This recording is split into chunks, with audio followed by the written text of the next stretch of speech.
anche in reception esposta nella pergamena, quindi facciamo un fortissimo applauso al nostro poeta Armando.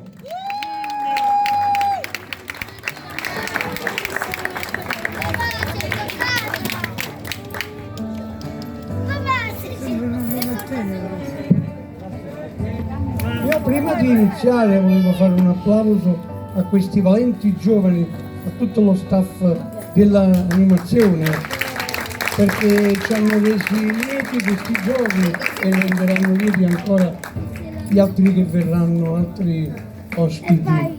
Io ti ringrazio di avermi chiamato per la seconda volta sul palco, per me è un onore aver potuto scrivere qualche parolina per questo luogo incantevole, perché basta affacciarsi di prima mattina e si vede il mare, la luna e apparire il sole piano piano. Io ho cercato di riassumere queste mie emozioni in queste poche parole poetiche e quindi in napoletano, non so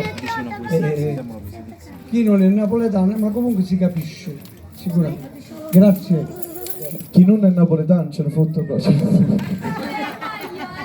Grazie assai Giosuè e complimenti ancora, un applauso al loro staff e a tutto il villaggio, perché tutti lavorano con zero professionalità.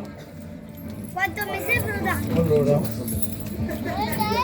Ele amare, a scea marina, a prima mattina, o cielo è azzurro, o mare è turchino. A luna piena comanda argento, piano piano se l'ha portato vento. Ha fatto posto al sole nascente, che mi pare una palla d'oro lucente. Cielo e mare sono eternamente, si passano da mattina fino a sera, senza mai avere un poche scuole. Fanno questo sia a notte che a giorno.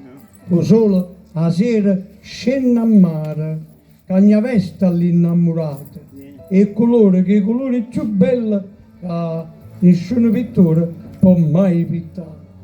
La luna, dentro coro da nottata, s'affaccia la montagna, stenno mano d'argento e un pallone, insieme a stelle, si mette a brillare. Scenario e paradiso do Tirreno, spettacolo e mamma natura, teatro cilentano, una bellezza rara, che più belle queste non ci sta. Ciao, grazie ciao a tutti e buon proseguo. Grazie, ringraziamo ancora il nostro Armando che ci ha lietato e ci ha dedicato queste dolcissime parole. Allora, bene, adesso partiamo con la nostra serata coppie.